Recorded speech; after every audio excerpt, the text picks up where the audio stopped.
اعوذ باللہ من الشیطان الرجیم بسم اللہ الرحمن الرحیم۔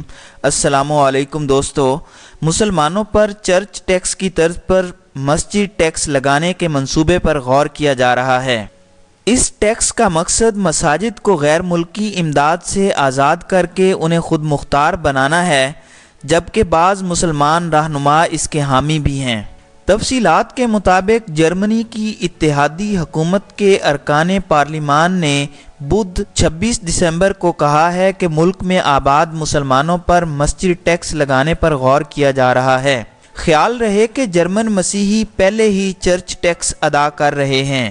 جرمن چانسلر انجیلا مرکل کی سیاسی پارٹی کرسچین ڈیموکریٹک پارٹی کے ایک رکن تھورسٹن فرائی نے جرمن اخبار ڈی ویلٹ کو بتایا کہ مسجد ٹیکس ایک اہم قدم ہے جو جرمنی میں اسلام کو اس قابل بنائے گا کہ وہ غیر ملکی مالی انحصار سے باہر نکل سکے۔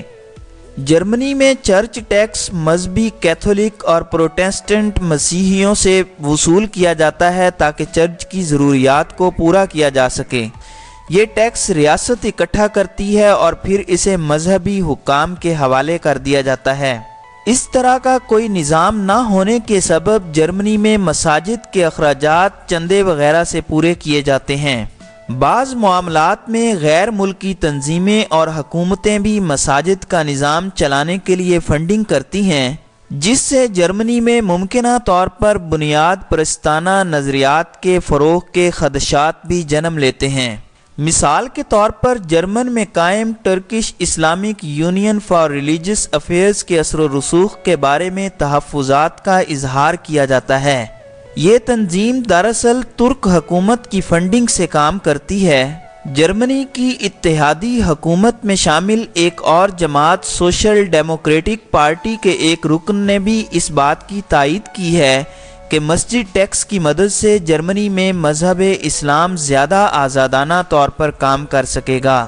ایس پی ڈی کی داخلی پالیسی کے سربراہ نے بھی اس بات سے اتفاق کیا ہے کہ یہ قابل بحث موضوع ہے۔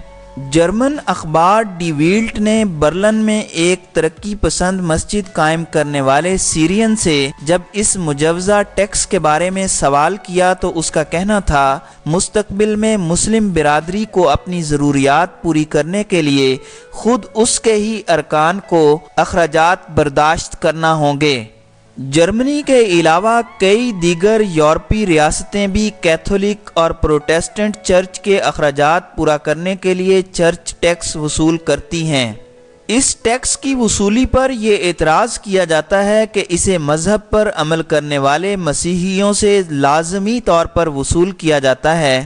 پھر چونکہ یہ ٹیکس حکومت وصول کرتی ہے، اس طرح ریاست اور چرچ کے درمیان لکیر غیر واضح ہو جاتی ہے۔